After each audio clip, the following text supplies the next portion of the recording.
Bonjour à tous et je suis très contente, merci Vladimir pour cette nouvelle invitation. Il faut que je parle plus fort? Ah oui, mais il n'y a pas de micro en fait. Non, il n'y a pas de micro. Ah oui.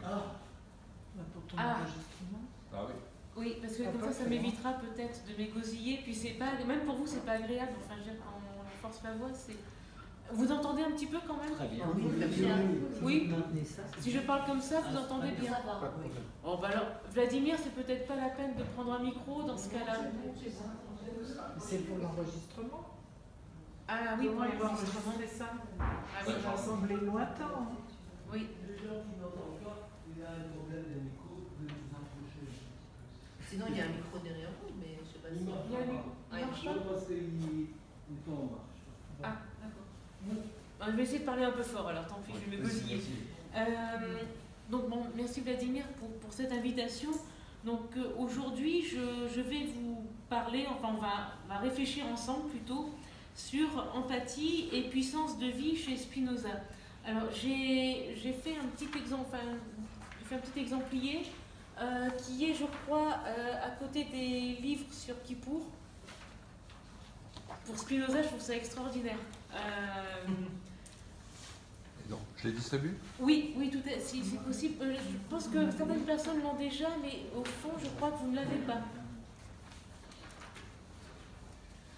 Donc, empathie et puissance de vie chez Spinoza. Donc, en gros, la réflexion, enfin, je vais proposer des pistes de réflexion parce que c'est vrai qu'a priori, articuler empathie et conatus chez Spinoza, c'est pas évident. C'est d'autant moins évident que le mot empathie a été inventé au XIXe siècle, c'est un mot allemand. Donc on peut se demander, c'est quand même un peu étonnant de parler d'empathie chez un auteur qui ne pouvait même pas connaître l'existence de cette notion. Donc là, en fait, ce que je fais, c'est... Il y a différentes manières de faire de la philosophie. Là, la manière que j'ai prise aujourd'hui, c'est prendre deux silex et de les frotter l'un contre l'autre et on va voir si ça fonctionne ou ça ne fonctionne pas. Donc je vous remercie pour... Tout à l'heure, j'ai entendu parler d'écoute bienveillante.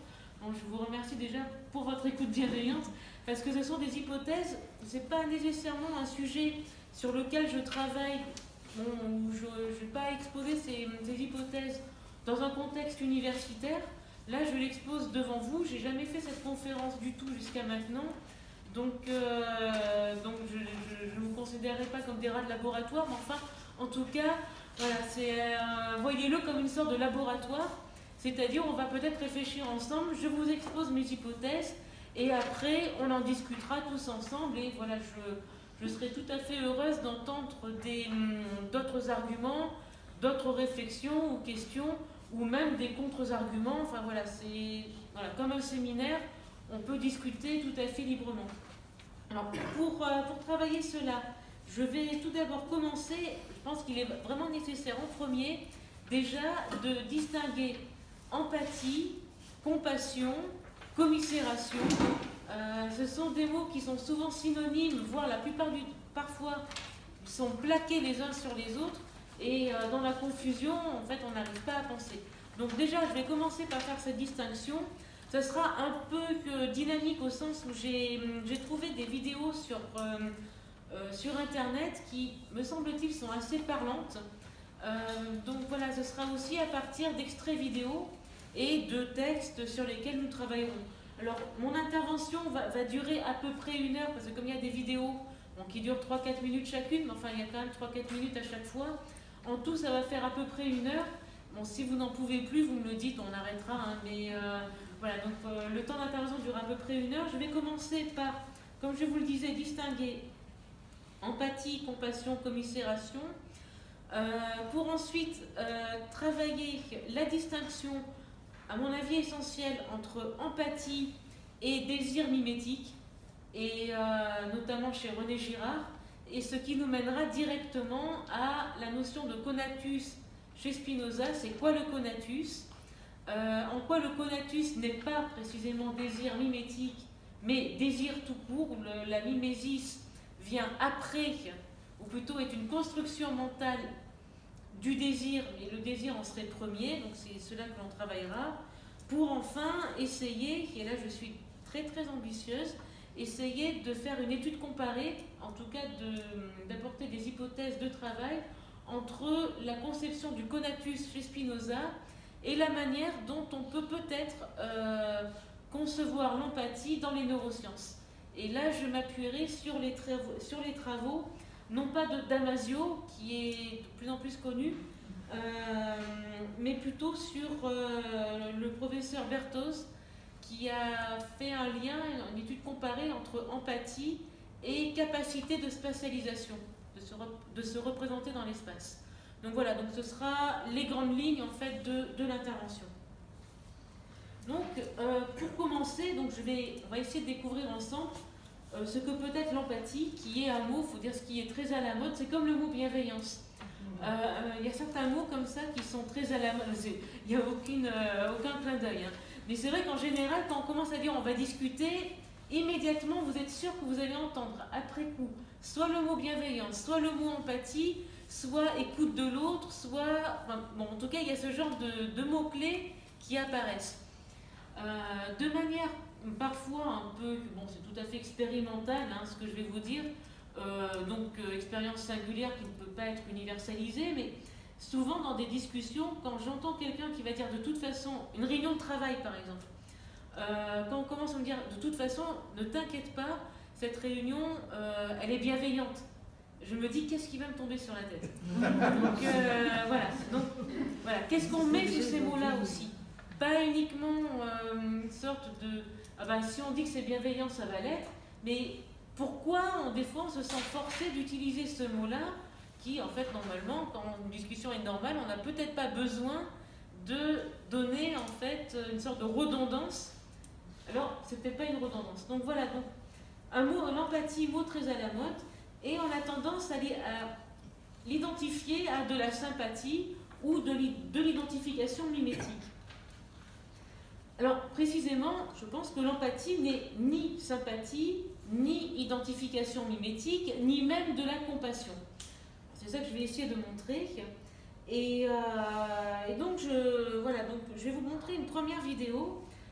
C'est-à-dire que lorsque je faisais mes recherches pour cette intervention, je suis tombée sur un article qui pointait, donc c'est dans un article de Wikipédia, vous savez, quand on commence des recherches, on commence toujours par Wikipédia, c'est pas pour autant que c'est le mieux, mais enfin en tout cas, ça donne une idée, et qui pointait, qui en note de bas de page, les travaux d'un centre de recherche que je ne connaissais pas, un centre de recherche et d'éducation américain, et cela s'appelle Centre de recherche et d'éducation sur la compassion et l'altruisme. Alors le nom de ce centre c'est C-Care, comme le care, prendre soin, de la faculté de médecine de l'université de Stanford. Donc, a priori on pourrait se dire c'est quelque chose d'assez sérieux. C'est un centre universitaire à l'intérieur d'une université, une université quand même assez reconnue. Et plus précisément en fait, donc je suis allée sur la page d'accueil de ce site, enfin de ce centre. Et le but de ce centre serait de promouvoir, soutenir et mener des études scientifiques rigoureuses, donc le mot, enfin c'est bien indiqué, sur la compassion et le comportement altruiste. Alors il a été fondé et dirigé par le docteur James Doty, qui est un professeur clinicien de neurochirurgie. C'est pas quelqu'un qui serait dingue, qui serait illuminé, ou qui, a priori, c'est un scientifique, un chercheur, en neurochirurgie, enfin, il n'y a rien de plus concret finalement que la neurochirurgie. Ça veut dire qu'il y a un lien aussi avec les neurosciences aussi. Bon. Et donc cet institut est établi au sein du département de neurochirurgie. Alors là aussi, quand on va sur le site, c'est marqué, il s'appuie sur plusieurs disciplines, notamment la neuroscience, la psychologie, l'économie, les traditions contemplatives, la recherche et les programmes soutenus et organisés par C-Care examinent 1. Les corrélats neuronaux.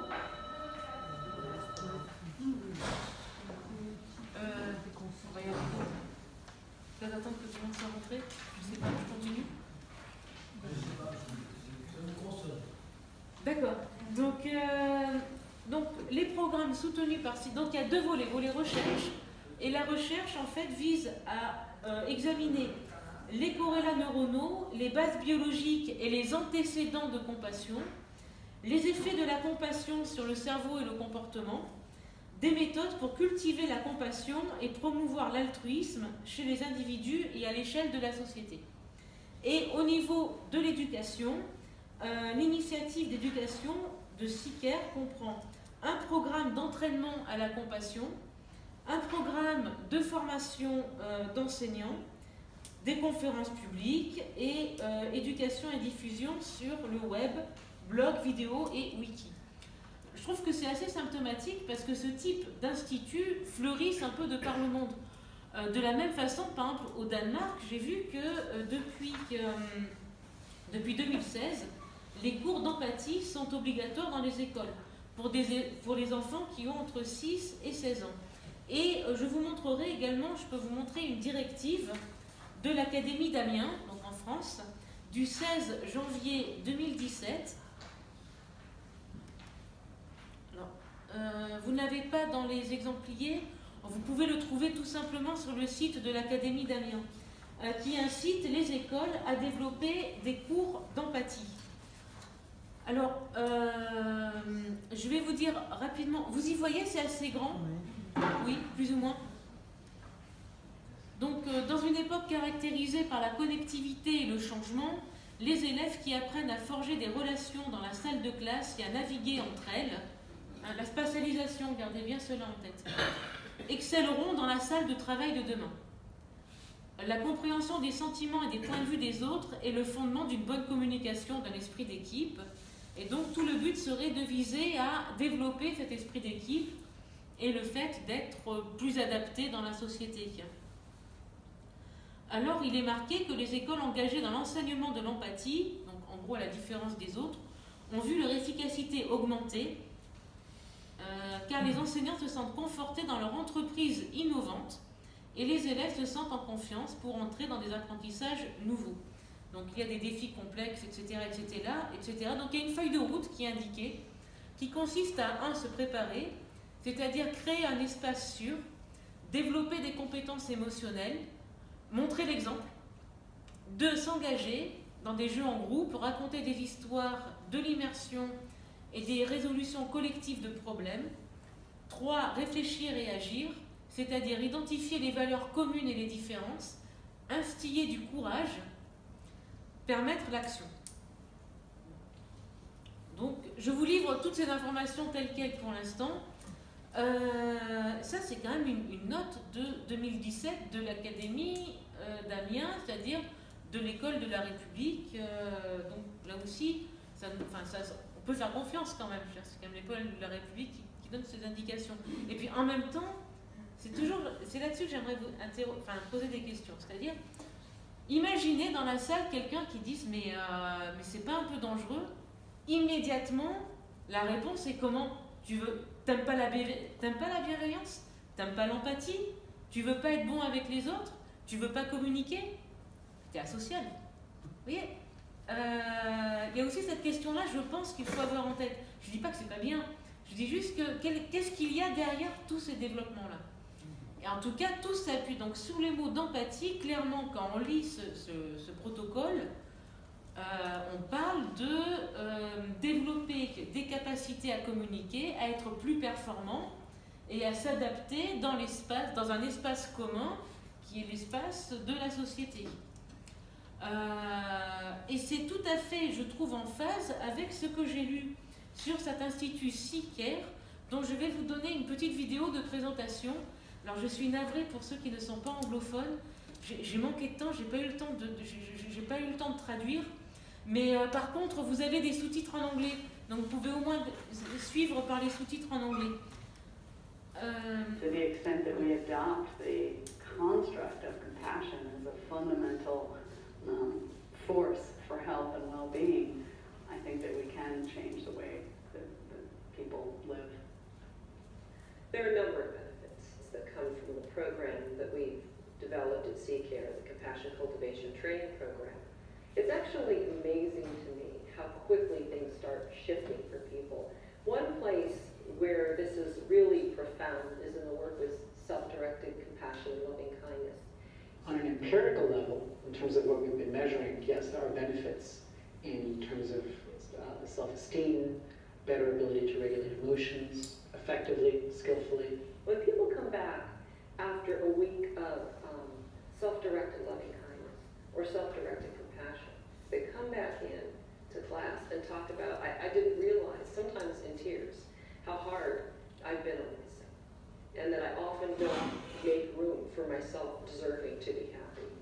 You know, we tend to be sometimes quite harsh towards ourselves, and you know, often people get into this trap of excessively judging themselves negatively, which then kind of in some sense alienates themselves, you know, them from their own self.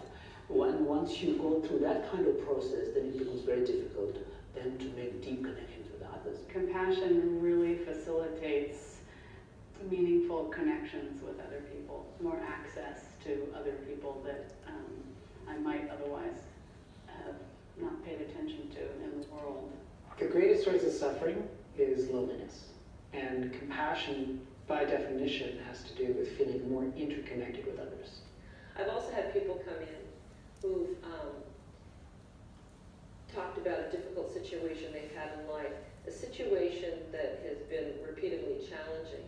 Maybe it's with a partner or somebody they work with, a colleague or a family member, and to suddenly, by looking at this person in a different way, found a way to interact with them that's totally different, or to find some space in that interaction. Really, we've forgotten the value and benefits of having strong, meaningful, inexpensive relationships with other people. Compassion is not about becoming weak and ineffective. In fact, it's just the opposite. Defining feature, one of the key defining features of compassion has to do with motivation and the goal. If your motivation and the goal is to help the other, then the actual act may be a forceful one. So I think compassion, you know, in itself does not require that you just bow down every time someone does something to you and just give in. So I think here we need to make distinctions so that, you know, in the end, what the CCT, the Compassion Cultivation Training, aims to do is to make people become more aware, be more connected with their compassionate nature, so that their instinctive, you know, response to a given situation will come from that compassionate, understanding standpoint rather than negative, excessive judgment. One antidote for exhaustion is genuine wholeheartedness. And the compassion practices that we're training lead to that genuine wholeheartedness. Does the fact that compassion is something that we can develop with effort make me feel like there's some hope for humanity? Absolutely, absolutely. It's just something that we have to prioritize culturally. Voilà.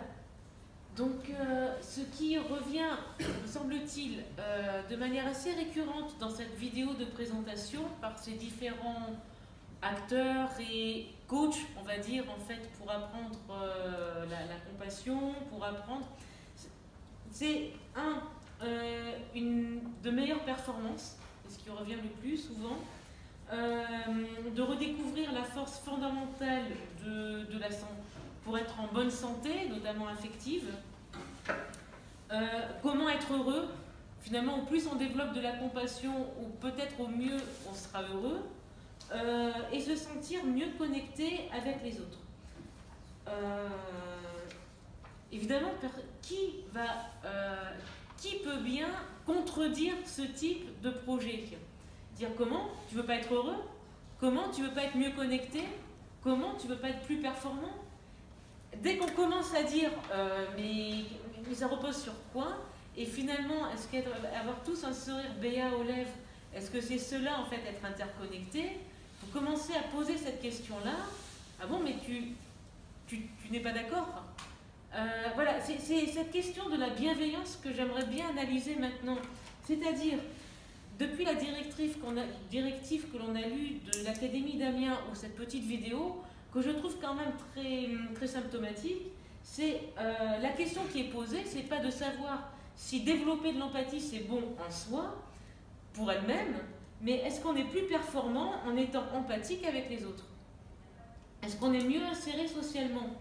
Est-ce qu'on répond plus adéquatement aux demandes de la société en termes d'efficacité et de performance?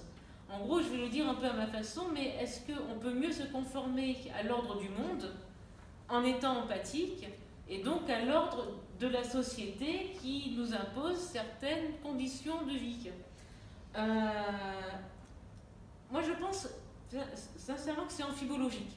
C'est-à-dire, tout au moins depuis la directive de l'Académie d'Amiens, je me dis, est-ce qu'en fait on nous dit, soyez ayez un comportement empathique, soyez mieux connectés avec les autres pour mieux répondre aux attentes de la société?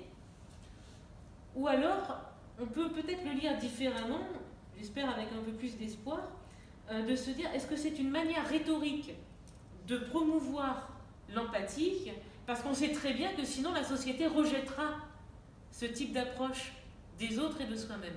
Alors, voilà, je laisse la discussion. Bah si, parce que la question qui est posée ici, très concrètement, c'est quand même, la plupart du temps, on va dire, oui, mais si on n'est pas dans la compétitivité, alors dans ce cas-là, on est un loser, quoi, si vous voulez. Toute la question peut-être, l'enjeu, la stratégie, en fait, de ceux qui développent ce type d'approche par l'empathie serait de dire, oui, mais non, on n'est pas un loser si on a un comportement empathique. Ce n'est pas l'empathie contre la compétitivité. Alors, je me dis, est-ce qu'en fait, c'est l'empathie devenant un outil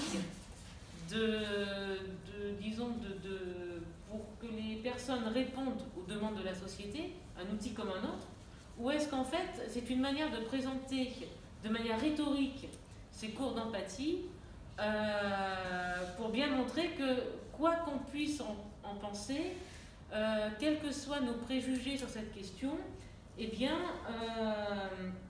non, ça ne va pas faire trembler sur ces bases les valeurs habituelles de la société basées sur la compétitivité. Voilà.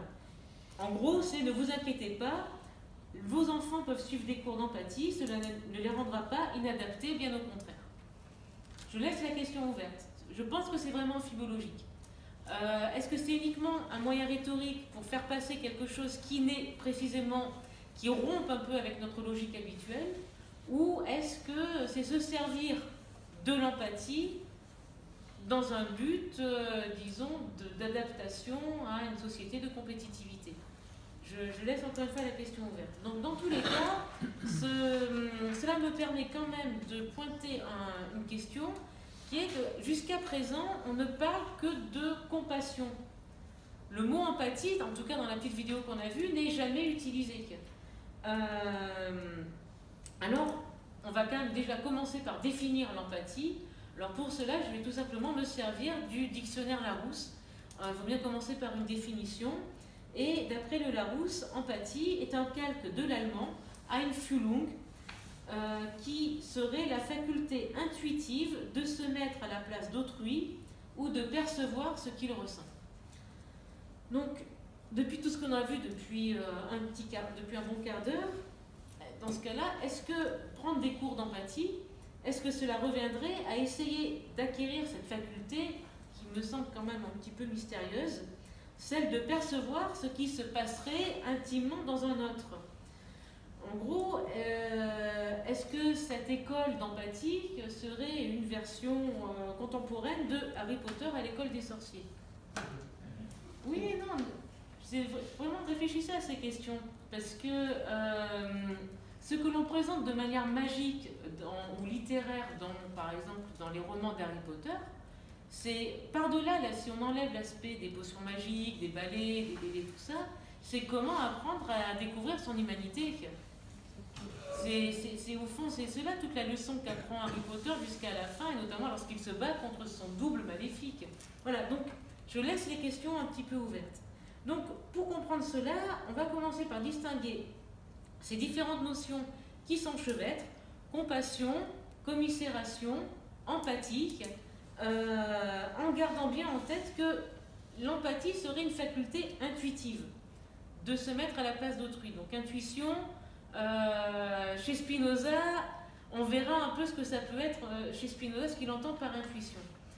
est-ce que cette intuition, est-ce que cette faculté intuitive, est-ce que c'est une faculté innée que certaines personnes posséderaient et d'autres pas du tout, ou est-ce que ce serait une faculté que l'on pourrait construire ou cultiver? Là aussi, c'est une question que l'on doit garder en tête. Dans tous les cas, je pense qu'il est vraiment important de distinguer empathie de liens purement émotionnels. Parce que sinon, on ne comprendra pas.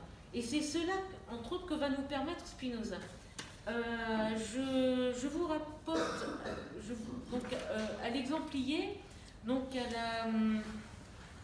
au premier texte de l'exemplier que j'ai distribué, avec une lecture du Scoli de la proposition 22 de la troisième partie de l'éthique. Spinoza va définir la commisération, qu'il identifie à la compassion ou à la pitié. Voilà ce qu'il dit. Donc la proposition 21, donc précédente, nous explique en quoi consiste la commisération, que nous pouvons définir comme la tristesse née de la misère d'autrui. En gros, qu'on a tendance à identifier à la pitié.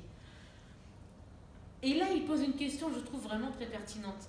Mais comme ça, dit en passant, de quel nom faut-il appeler la joie née du bonheur d'autrui? C'est ce que j'ignore. Quant à l'amour que nous sentons pour qui fait du bien à autrui, nous l'appellerons penchant favorable, et indignation, la haine que nous sentons pour qui fait du mal à autrui. Alors, tout d'abord, la question, soit dit entre parenthèses, qu'il pose comme par hasard, alors qu'il n'y a rien d'hasardeux, c'est qu'effectivement, se mettre à la place d'autrui, si on analyse bien, si on regarde un petit peu ses expériences, on a, semble-t-il, plutôt tendance à dire je me mets à la place d'autrui quand autrui va pas bien. Vous voyez, c'est la douleur ou la souffrance partagée est souvent le déclencheur émotionnel privilégié pour se mettre à la place d'un autre. Mais quand il est heureux, il ou elle, est-ce que j'ai autant envie de me mettre à sa place? C'est ça la question que pose Spinoza, et il dit, en tout cas, je n'ai pas de nom, il n'y a pas de nom pour décrire le fait de se mettre à la place d'autrui quand il est heureux. La commisération, c'est quand l'autre est atteint de tristesse. Ça, c'est assez intéressant. En tout cas, la porte d'entrée serait plutôt la baisse, la diminution de la puissance d'agir. Et effectivement, c'est souvent cela qui nous fait réagir. D'un point de vue purement émotionnel, je ne parle pas d'empathie, mais d'un point de vue purement émotionnel, on peut partager une joie, bien évidemment, mais souvent ce qui va impulser le fait de dire je me mets à ta place, c'est une baisse de la diminution, une diminution de la puissance d'agir que Spinoza nomme tristesse. Pourquoi? Parce qu'en fait, soi-même on se sent impacté par cette tristesse, c'est-à-dire que soi-même on ressent une diminution de notre puissance d'agir, donc coûte que coûte, qu'est-ce qu'il faut faire? Eh bien, essayer de retrouver sa puissance d'agir. Alors pour cela, il y a différentes manières de le faire. Spinoza continue, il dit « Il est bon de remarquer que nous éprouvons de la commisération non seulement pour ce que nous aimons, mais aussi pour des objets qui ne nous ont encore inspiré aucune affection. Donc par généralisation, pourvu que nous les jugions semblables à nous, et par suite nous aurons un penchant favorable pour qui fait du bien à son semblable et de l'indignation pour qui lui fait du mal. »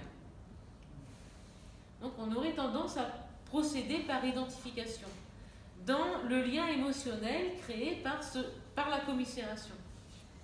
Donc la commisération serait donc un affect triste par identification. Commisération et compassion, compassion c'est-à-dire pâtir avec, seraient donc interchangeables selon cette définition. Le spectacle du malheur d'autrui me rend triste et donc réduit ma puissance d'agir ou ce que je m'en représente. Je suis alors devant une alternative pour développer à nouveau ma puissance d'agir et l'affect de joie qui en serait la preuve émotionnelle. Donc, je pense qu'il y a deux options principales. Je suis impactée par cette tristesse d'un autre à laquelle je m'identifie.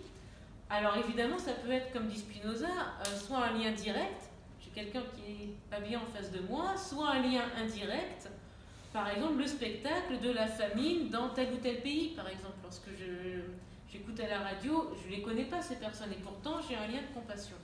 Donc, deux attitudes les plus probables, peut-être qu'il y en a d'autres, en tout cas les plus probables. La première, c'est la plus généralisée, qui est de tourner la tête. C'est-à-dire couper le lien. Oui, puisque ça diminue ma puissance d'agir, le seul moyen d'échapper à cette diminution, c'est de couper le lien. J'ai un exemple assez récent.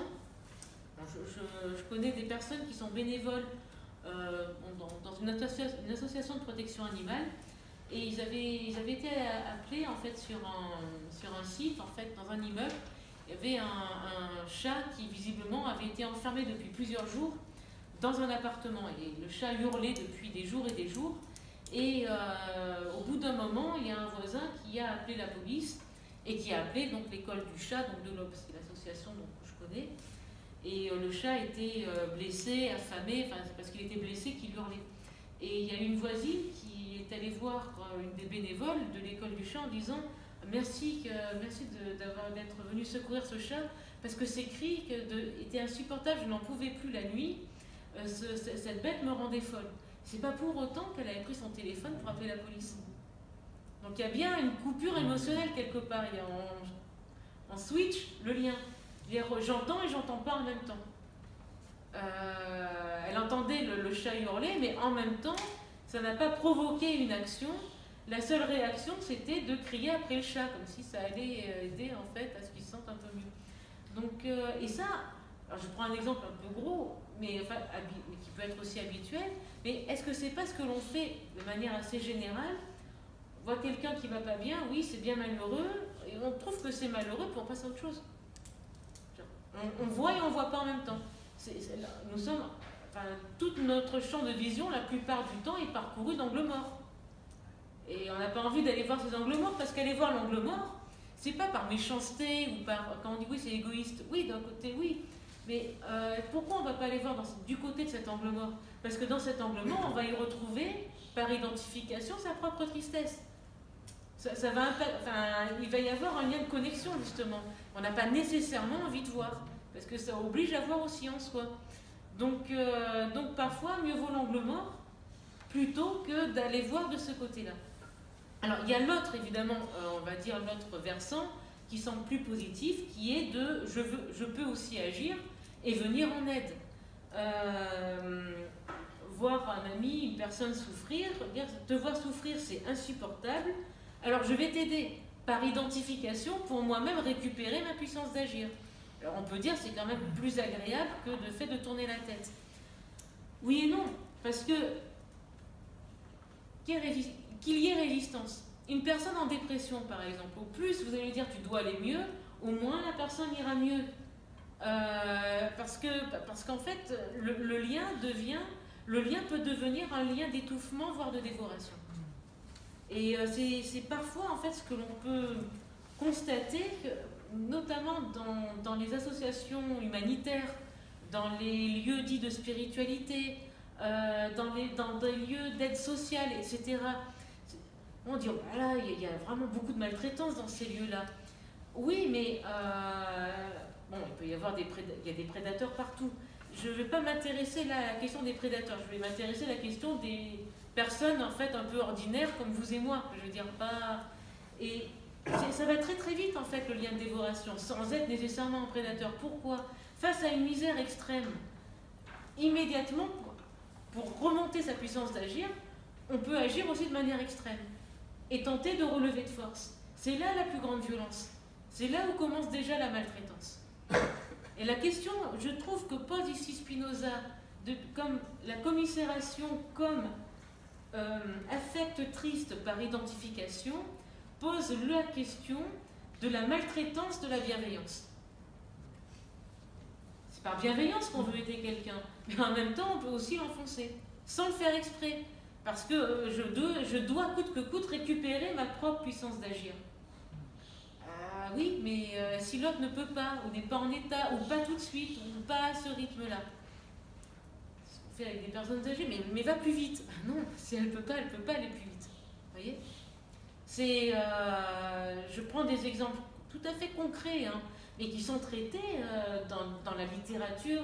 Je pensais, par exemple, pendant un temps, j'étais vraiment très intéressée par le mythe d'Orphée, dans les Métamorphoses d'Ovide. Si vous regardez le film Orfeo Negro, qui est une des plus belles adaptations, je trouve, d'Orphée et Eurydice, au Brésil, avec la magie du candomblé. Pourquoi Orphée perd la femme qu'il aime? On peut dire les dieux sont bien cruels. Oui et non. C'est-à-dire que vous vous rappelez tous l'histoire d'Orphée. Eurydice est perdue dans le monde souterrain, le monde des morts, tout ce que vous voulez, mais c'est le monde nocturne. Le monde souterrain, c'est quoi? C'est le monde des angles morts. Orphée, le grand poète, qui déteste tellement les ténèbres, qu'il oblige le soleil à se lever par son propre chant. On dit, si vous relisez en fait Orphée et Eurydice, son chant est tellement beau que même le soleil se lève dès que Orphée commence à chanter. Donc c'est un personnage solaire et tout en lumière. Et là, il se retrouve obligé, pour celle qu'il aime, d'aller du côté des angles morts, du souterrain et du nocturne. Il perd patience. Et au moment où Eurydice le rejoint, c'est là où il se retourne et exige la preuve matérielle qu'elle va bien le rejoindre. C'est-à-dire qu'il l'exige en fait, qu'il l'appelle et elle doit lui répondre. Et c'est comme cela qu'il la perd. Et donc il finira déchiré et dépecé par les Érinies, qui ont un autre nom chez les Grecs qui s'appelle les bienveillantes. Elle le dépèce, on peut dire, c'est vraiment immonde quand même. Mais en même temps, est-ce que ce n'est pas d'une des plus grandes violences de relever de force? La plus grande erreur d'Orphée, et qu'il a fait par amour et bienveillance, mais à la fin, il a fini par l'étouffer, ni plus ni moins. Donc, la question qui est posée ici, c'est on suppose souvent que l'identification est une preuve de bienveillance, mais je ne crois pas que le fait d'être capable de m'identifier à un autre, ce qui est quand même tout simplement un des premiers stades du développement de la personnalité, donc en tant que premier stade, c'est un des stades les plus archaïques du développement de la personnalité, être capable de s'identifier à un autre, cette identification n'est pas toujours en fait une reconnaissance de cette altérité. C'est même des fois plutôt l'inverse. Là, je vous renvoie au désir mimétique tel qu'il est développé par René Girard, où l'alter ego, l'autre comme miroir de moi-même, eh bien, en fait, devient un rival. Alors, et cette rivalité, elle peut aller de la forme de l'étouffement jusqu'au meurtre fratricide. Donc, ce que montre, disons aussi en filigrane, ce scoli de la proposition 22 de Spinoza, c'est que, pour revenir à la question de l'empathie, plutôt que de penser l'empathie comme une capacité intuitive innée, plutôt que de l'assimiler à une émotion, au risque de la confondre avec une contagion émotionnelle, est-ce qu'elle ne serait pas une forme de regard, une perspective décalée sur soi-même et sur les autres? Est-ce qu'elle ne serait pas une capacité à s'extraire de soi-même, de changer de perspective tout en se distinguant de l'autre? C'est ça, je pense, le point fondamental. L'empathie n'est pas de la commisération au sens où dans la commisération, il y a le risque immédiat de la contagion émotionnelle.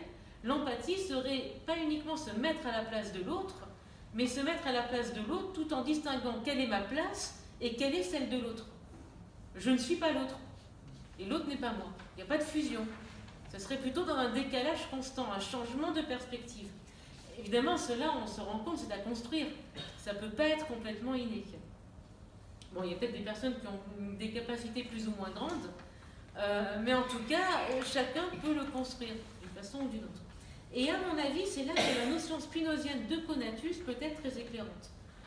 Non pas comme une notion philosophique abstraite ou un concept universel hors sol, mais avant tout comme une expérience existentielle, comme rapport au monde.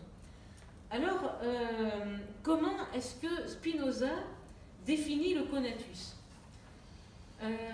Pour cela, je vais vous proposer en fait de lire deux propositions de Spinoza. Donc c'est dans la deuxième partie de l'éthique, donc la partie qui s'appelle de l'esprit, propositions 24 et 25. L'esprit humain n'enveloppe pas la connaissance adéquate des parties composant le corps humain, et l'idée d'une quelconque affection du corps humain n'enveloppe pas la connaissance adéquate du corps extérieur. Ça peut paraître un peu ardu, mais je vais relire. L'esprit humain n'enveloppe pas la connaissance adéquate des parties composant le corps humain. L'idée d'une quelconque affection du corps humain n'enveloppe pas la connaissance adéquate du corps extérieur. Qu'est-ce que cela veut dire? Voilà comment je l'ai interprété. Tout d'abord, il montre, là il parle de rapport adéquat ou inadéquat à soi-même et au monde. Et c'est bien de rapport dont parle Spinoza. Si vous relisez bien l'éthique, il ne parle jamais en termes de vérité ou de fausseté, mais il parle en termes d'adéquation ou d'inadéquation. Donc toujours de rapport. Il n'y a de vérité que de rapport. En tout cas, dans la connaissance humaine.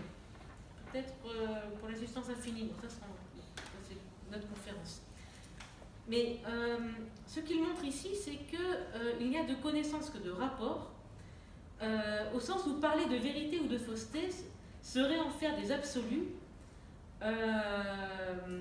alors qu'en fait, certes, les lois universelles de la nature existent, mais nous ne les expérimentons qu'à travers les rapports que nous pouvons avoir avec soi-même, avec son corps, avec les autres et avec le monde. Donc, c'est comme cela qu'il... C'est-à-dire, en fait, qu'on ne peut les expérimenter qu'à travers des rencontres singulières, et pas depuis des théories générales et abstraites. Donc, on ne fait l'expérience que de rapports, et jamais de la chose elle-même. Donc, ça veut dire aussi que lorsqu'on aborde son rapport à son corps, vous ne pourrez jamais dire à quelqu'un, vous savez que, c'est habituel, j'ai encore grossi, regarde, je ressemble à un cachalot. Bon, je dis des bêtises. Mais vous êtes en face, je dis, bah non, pas du tout. Enfin, vous ne voyez pas du tout en quoi il y aurait une difformité quelconque. Et vous aurez beau essayer de persuader la personne en disant, mais non, ton corps n'est pas difforme, ce n'est pas une question de vérité, c'est une question de rapport adéquat ou non, depuis l'idée que je me fais de mon corps ou du rapport entre mon corps et l'extériorité. Donc on ne peut jamais convaincre quelqu'un uniquement une raison opposée à des émotions, ça ne marche pas. Puisqu'en fait on ne combat pas une idée, vraie ou fausse, mais un rapport. Donc le rapport est aussi toujours singulier. Donc ça c'est un premier point. Le deuxième point, c'est qu'on n'est jamais face à une présence directe. On n'a pas de rapport à soi-même ni aux autres sans filtre. C'est toujours depuis le filtre de nos représentations. Donc l'idée même de fusion tombe d'elle-même. C'est-à-dire que je ne connaîtrai, même quelqu'un avec qui je vis depuis 30 ans, 40 ans, 50 ans, je ne connaîtrai jamais la personne telle qu'elle est. Mais toujours depuis le rapport que cette personne a avec moi et que j'ai avec cette personne. Et cette personne peut avoir un certain rapport avec moi et des rapports différents avec d'autres. Je pense que si on veut comprendre la philosophie de Spinoza, c'est bien une philosophie du rapport, une philosophie du passage, une philosophie du pont. Et donc, en gros, il n'existe que des nœuds de connaissances, que des interconnexions, et non, ce que disait un peu cette vidéo d'ailleurs qu'on avait vue tout à l'heure, que des interconnexions, et non pas des rapports directs d'un côté ou de l'autre. Donc, j'ai toujours une projection de moi-même et des autres, soit fantasmée, soit le plus raisonnée possible, mais qui est toujours quand même liée avec l'image que je vais me représenter. Donc, c'est comme cela. Donc, évidemment, la question de l'image est au centre. Tout à l'heure, une personne m'a dit, mais est-ce qu'il va y avoir un lien avec le judaïsme? Alors, l'idée n'est pas de forcer des liens, hein. C'est ce que je vous disais, le but n'est pas là. Mais quand même, je pense que le lien fondamental avec la culture juive de Spinoza, c'est la question de l'idolâtrie. Et les interdits de la représentation. Alors, est-ce que Spinoza ne dit pas que la représentation est interdite, mais prendre la représentation pour l'objet lui-même, c'est ça l'idolâtrie. Et on peut avoir un rapport idolâtre à tout, et à soi-même, aux autres, à Dieu et au monde. À partir du moment où on oublie en fait que c'est une interconnexion et que l'on prend la connexion pour la chose elle-même. C'est ça l'idolâtrie pour Spinoza. Et donc, depuis en fait ces quelques remarques, on va maintenant essayer d'aborder la notion même de conatus, qui est quand même une invention très singulière, propre à Spinoza. Donc, bon, évidemment, la notion de conatus existait avant Spinoza. J'en ai parlé avec un collègue qui est spécialisé en littérature médiévale, et en fait, il m'a dit qu'on pouvait la retrouver. Il est au plus loin qu'il ait pu aller. La notion, je ne sais pas, il y a peut-être des spécialistes de Spinoza aussi dans cette salle, il faut me corriger si je me trompe, mais il me semble que la notion de conatus date du XIVe siècle. On ne peut pas remonter avant le XIVe siècle, et on la trouve chez Nicolas Orem, dans ses questions sur la physique, et où en fait le conatus est le principe de conservation des corps. Donc c'est une notion de physique, c'est pas une notion littéraire, philosophique ou métaphysique, c'est une notion de physique, et de physique liée à la conservation des corps, et au mouvement, et à la perpétuation du mouvement. Alors cette notion va être réutilisée à l'époque moderne, principalement par Hobbes et Descartes, qui vont lui donner un aspect dynamique, qui n'existait pas avant. Alors je vais vous donner une définition qu'en donne Hobbes. Non, je ne vous l'ai pas donnée dans l'exemplier, donc vous la retrouvez dans le chapitre 11 du Léviathan, où Hobbes définit l'instinct de conservation comme dynamique, où, je cite, « l'homme est mu par un désir inquiet d'acquérir puissance après puissance ». Donc l'homme est mu par un désir inquiet d'acquérir puissance après puissance. Donc en gros, le conatus serait, pardon pour mon accent anglais pitoyable, le conatus c'est l'endeavor. C'est-à-dire, vous savez, comme la navette spatiale Endeavour. L'endeavor, c'est-à-dire le fait de se projeter, d'être tourné vers l'avenir. En tout cas, et c'est un désir inquiet parce que j'ai toujours peur de ne pas obtenir ce que je recherche. Donc le fait de... En gros, pour conserver ses biens, il faut en obtenir davantage. C'est les principes du capitalisme. Comment conserver ces biens? Eh bien, en les multipliant, en recherchant toujours plus. C'est pas pour amasser, c'est pour accroître. C'est un principe d'augmentation. Alors Spinoza va s'appuyer sur cette définition et va un peu lui tordre le cou. C'est-à-dire que pour Spinoza, il y a quelque chose d'encore un peu trop statique chez Hobbes, où en fait le désir serait inquiet, c'est-à-dire le désir serait issu d'un manque. Spinoza va définir le conatus comme désir, c'est pas la recherche d'un désir, mais le désir lui-même, qui serait lui-même expansion et accroissement. Alors je vais vous donner la définition que donne Spinoza du conatus. Donc, dans les propositions 7 et 8 de la troisième partie de l'éthique, qui est dans votre exemplier, l'effort par lequel chaque chose s'efforce de persévérer dans son être n'est rien, à part l'essence actuelle de cette chose. Et proposition 8, l'effort par lequel chaque chose s'efforce de persévérer dans son être n'enveloppe pas un temps fini, mais indéfini. Temporalité et spatialité. C'est là que Spinoza commence par définir le désir, c'est-à-dire que ce désir est un effort qui est l'essence actuelle de la chose qui fait effort. Donc ce n'est pas une qualité, Ce n'est pas un mouvement accidentel, mais il constitue la chose en tant que telle chaque fois qu'elle fait l'effort. Donc, en gros, ce serait l'effort de la constitution d'un soi et non pas la combinaison impersonnelle de mouvements animaux et vitaux, comme c'était encore le cas chez Hobbes. C'est pas accidentel, c'est pas une combinaison de mouvements un peu accidentels et hasardeux. C'est bien un effort et qui serait conscient, en tout cas. Donc c'est pas simplement une réponse affective dans un rapport au monde, une réponse affective à des stimuli, mais il est l'effort du corps et de l'esprit, humain, animal et même minéral. Parce que même les pierres ont un conatus. Tout fait effort. Après, à des degrés divers. Mais chaque chose s'efforce de persévérer dans son être. Et c'est pas proprement humain. Donc, en gros, quand Spinoza dit l'effort par lequel chaque chose s'efforce de persévérer dans son être n'enveloppe pas un temps fini mais indéfini, il fait la référence au principe d'inertie. Et il le croise avec le principe de conservation. C'est-à-dire que le principe d'inertie, c'est le fait de continuer son mouvement jusqu'à ce qu'un obstacle arrête le mouvement.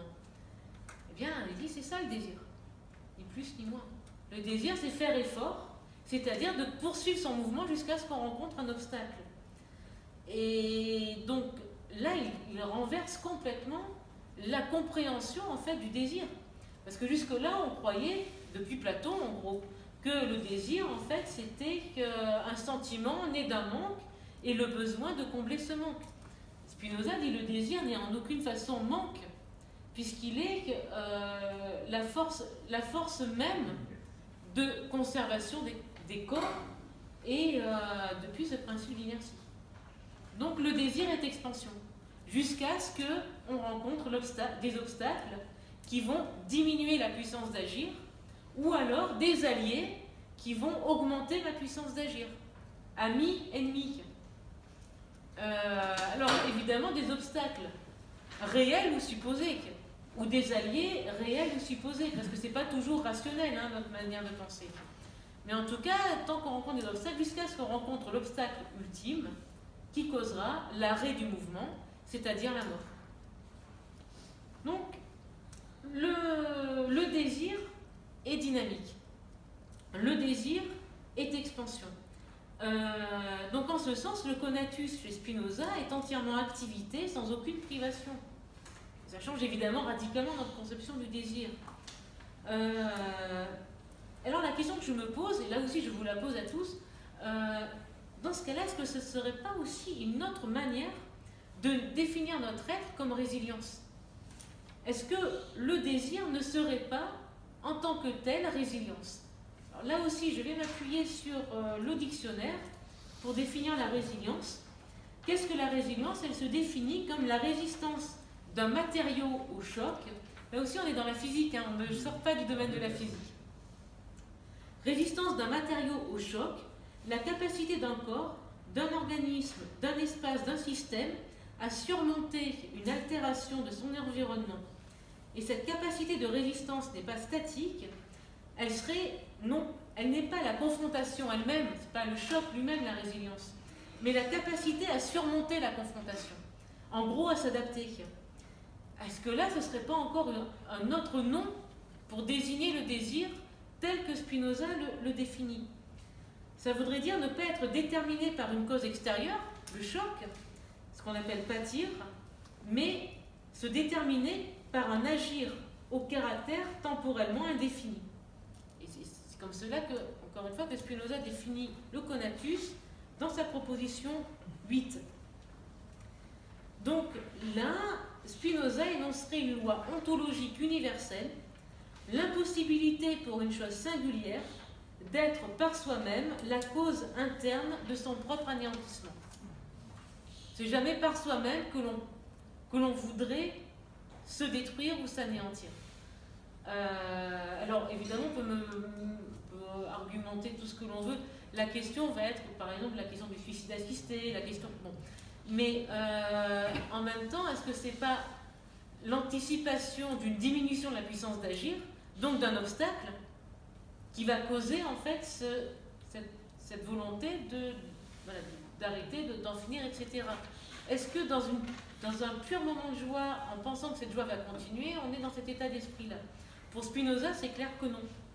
C'est-à-dire que le désir est tout entier activité et l'anéantissement de la puissance d'agir, donc du désir. Je laisse tout ça ouvert, hein. Je vous donne juste quelques éléments. Donc,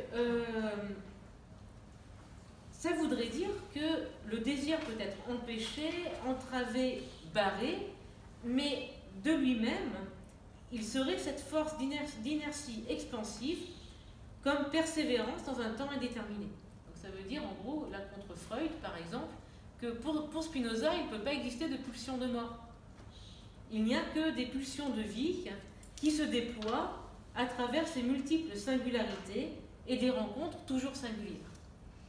Et c'est de là, il me reste... Est-ce qu'il me reste 10 minutes, Vladimir? 10 minutes, ça va? Oui, ça va? Vous n'êtes pas assommé, c'est bon? D'accord. Donc, depuis cette définition du conatus, j'aimerais bien essayer de faire une étude un peu comparée, alors comme je vais pouvoir, j'espère que ce n'est pas trop maladroit, avec certaines découvertes récentes en neurophysiologie. Et notamment la question de la capacité à se représenter dans l'espace. Parce que c'est bien d'espace dont on parle ici avec Spinoza. La capacité à s'expanser dans un espace donné, et depuis un temps indéterminé. Comment est-ce que ça peut se faire? Eh bien, c'est comme cela que, par exemple, un neurophysiologiste qui s'appelle Alain Berthoz définit l'empathie. Alors, il travaille particulièrement donc, sur empathie et représentation spatiale. Alors, je vous donne le titre de l'article. Il a écrit un collectif qui s'appelle L'Empathie, publié chez Odile Jacob. Alors, ça remonte à un peu, mais comme c'est encore d'actualité, il a été publié chez Odile Jacob en 2004. Et le titre de son article s'intitule Physiologie du changement de point de vue. Et Alain Berthoz, dans cet article, définit l'empathie de cette façon. Je vous ai donné le texte. L'empathie suppose qu'on soit capable d'éprouver l'émotion telle qu'elle est ressentie par autrui, en se mettant effectivement à sa place, en entrant en quelque sorte dans son corps. Et il montre bien, c'est pas magique, hein, c'est pas de la pensée magique du tout. Mais l'empathie exige aussi, c'est dans le aussi que tout se joue, que nous soyons capables d'inhiber cette émotion. C'est pas de la contagion émotionnelle. Qu'elle soit due à une résonance ou à un changement de perspective. Si je vois quelqu'un souffrir, je ne vais pas me mettre à souffrir réellement moi-même. Je suis simplement en situation de comprendre de l'intérieur sa souffrance, d'en éprouver l'intensité, sans pour autant la partager physiquement. À titre personnel, ça m'interroge quand même beaucoup. Parce que quand on voit quand même quelqu'un souffrir, c'est pas une connaissance froide. Enfin, me semble-t-il, en tout cas d'expérience que j'ai pu avoir ou qu'on peut tous avoir, c'est pas une expérience froide comme on examinerait un insecte dans un laboratoire. Enfin, je veux dire, si on voit quelqu'un souffrir, immédiatement, il y a ce lien émotionnel dont parle Spinoza qui se tisse. Après, toute la question, c'est comment travailler ce lien émotionnel pour ne pas se laisser entraîner par ce lien. Donc, en tout cas, Alain Berthoz définit l'empathie de cette façon-là, c'est-à-dire il y a bien le fait de se mettre à la place littéralement de quelqu'un sans pour autant être emporté par une contagion émotionnelle. Alors comment c'est possible? Alors c'est comme cela qu'il a travaillé sur les représentations spatiales et il a fait et vraiment c'est très étonnant parce qu'il a fait en fait des tests, des expérimentations, notamment avec une analyse IRM où il s'est aperçu que dans un acte d'empathie, ce sont exactement les mêmes neurones qui sont convoqués que lorsque on a une vue hétérocentrique dans la spatialité. Donc, alors, il va développer une théorie, il montre qu'il existe 3 manières de se représenter dans l'espace. Une manière égocentrée, une manière allocentrée et la manière hétérocentrée. C'est-à-dire, en gros, moi, je vais vous donner un exemple. Vous devez aller d'un point A à un point B sans connaître la ville. Vous avez la manière égocentrée, c'est-à-dire le référentiel, c'est mon propre corps. C'est-à-dire que je me vois marcher, je vais à un endroit, je vais à un autre, etc. En essayant de me repérer depuis mon propre corps. Il y a la manière allocentrée, qui est par exemple de prendre une carte, c'est-à-dire d'avoir une vue surplombante. On a la vue surplombante de la ville, on essaye de se repérer depuis un plan pour après l'identifier, pour ensuite l'appliquer au cheminement que je vais faire dans l'espace. Et il y a la manière hétérocentrée, celle par exemple de demander son chemin à quelqu'un. Il y a la personne qui va vous donner une explication, il faudra bien se mettre à sa place, parce que quand elle veut dire tourner à droite, en règle générale, elle pense à sa droite et pas à la vôtre. Donc il faut bien en fait déplacer son point de vue pour pouvoir comprendre les explications. Et il montre en fait que dans le processus empathique, pour adopter le point de vue d'autrui, ce sont les mêmes réseaux neuronaux qui nous obligent que ceux qui sont utilisés pour changer notre point de vue dans l'espace. Et là aussi, il y avait eu passé un moment certaines études qui montraient qu'en gros l'empathie c'était le désir mimétique, c'est-à-dire l'identification mimétique. Et là, la thèse de Berthoz, qui s'appuie sur des IRM très précis, montre que c'est pas ça du tout. Parce que dans le désir mimétique, ce sont les parties les plus archaïques de notre cerveau qui sont utilisées sous forme de stimuli et d'impulsions. Là, il explique en fait les zones du cerveau convoquées, il a montré en fait sous forme avec l'IRM, c'est quasiment tout le cerveau qui est convoqué. En tout cas, il y a plusieurs zones du cerveau qui sont convoquées, et notamment dans le cortex cérébral le plus élevé. Donc, ce n'est pas du tout nos parties archaïques qui sont ici développées. C'est bien en fait c'est bien en fait un réseau complexe qui se forme pour pouvoir ressentir en fait de l'empathie. Et d'après ces études, l'empathie ne serait pas innée. Alors là, je vous laisse lire son article et après peut-être le questionner. Mais pour lui, ce n'est pas inné, mais l'empathie commence à se développer à l'âge de 4 ans. La contagion émotionnelle, c'est tout de suite, mais l'empathie en tant que, comme je suis en train de la définir, c'est à partir de l'âge de 4 ans. Donc, de ce point de vue, eh bien, c'est comme cela qu'un sujet en tant que sujet peut se développer. Le conatus spinozien ne peut véritablement déployer sa puissance d'agir, ne peut pas la déployer depuis un point de vue uniquement égocentré, dans des contagions émotionnelles perpétuelles, parce qu'un jour ou l'autre, il va rencontrer le gros obstacle. C'est par un développement d'être capable de se mettre à la place d'un autre qu'il peut aussi adapter son comportement au monde, aux autres, dans une interaction perpétuelle. Avec une capacité d'abstraction. Avec une capacité d'abstraction, exactement, bien sûr, tout à fait. Et donc pour terminer, parce qu'il me reste 3 minutes, le temps de la vidéo, pour terminer, j'aimerais bien vous montrer une vidéo sur laquelle on pourra peut-être discuter. C'est la vidéo d'une expérience virtuelle qui a été initiée par un photojournaliste qui s'appelle Karim Ben Khalifa. Et elle consiste à rencontrer en face à face, donc c'est une réalité virtuelle, hein, d'accord, vous avez un casque, et elle consiste à rencontrer en face à face 6 combattants issus des guerres des gangs au Salvador, de la guerre civile en République démocratique du Congo et du conflit israélo-palestinien.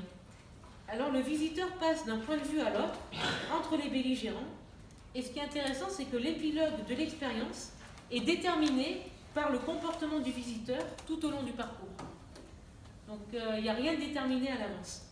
Et alors l'expérience s'intitule The Enemy, et ses concepteurs la proposent dans le monde entier, même encore maintenant ça continue, ils l'ont proposé à partir de 2016 je crois. Et ils ont commencé d'ailleurs, la première expérience immersive a eu lieu en Israël. Et au printemps 2017, ils ont fait l'installation à l'Institut du monde arabe. Et cette expérience de réalité virtuelle a été accessible à une vingtaine de visiteurs en même temps. Ils étaient chacun munis d'un casque de réalité virtuelle et d'un sac à dos PC pour se déplacer librement dans un musée virtuel qui était long de 50 minutes. Alors je vais vous montrer la vidéo de présentation et surtout en fait dans cette vidéo les réactions des visiteurs lorsqu'ils ont testé cette expérience. Donc ça dure 3 minutes. Voilà. Bonjour, je suis Boris Razon, directeur de Nouvelles Écritures à France Télévisions, et nous présentons ici le projet D&E de Karim Ben-Khalifa. C'est un projet en réalité virtuelle, une installation avec un masque Oculus Rift qui vous plonge à la rencontre de deux combattants, un combattant israélien et un combattant palestinien. Vous vous retrouvez entre eux dans ce face-à-face inédit et qui n'existe pas en réalité, mais de cette confrontation et de ce qu'ils vont vous raconter naît la compréhension, on l'espère, des humains qui sont derrière les combattants. Ce projet, c'est un prototype, c'est aujourd'hui en fait un test de ce qu'on peut raconter comme histoire à l'ère de la réalité virtuelle, à l'ère du numérique, et donc ce que seront potentiellement les histoires audiovisuelles de demain qui vous amèneront ailleurs et dans une autre réalité.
J'ai eu pas mal de bugs, c'est justement ce que j'expliquais au staff technique, donc l'image qui se déporte, le son qui coupe un petit peu.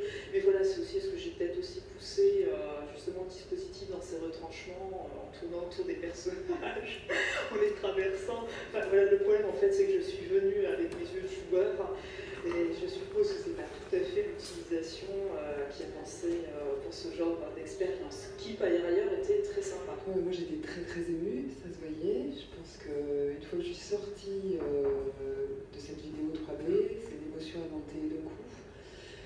C'est donc une histoire qui raconte une histoire d'homme entre un Israélien et un Palestinien. Après il faut tester effectivement l'application, on a l'impression de les voir, on voit ce qui s'est passé entre eux, on les voit dans la dimension humaine et pas dans la dimension de la guerre, on voit ce que la guerre a marqué chez eux. C'est extrêmement émouvant, c'est très très immersif. Je pense que c'est un vrai message contre le conflit, ou en tout cas pour voir ce que les conflits génèrent dans la vie des gens. Ça me paraît important. En tant qu'adulte, moi j'étais très très touchée.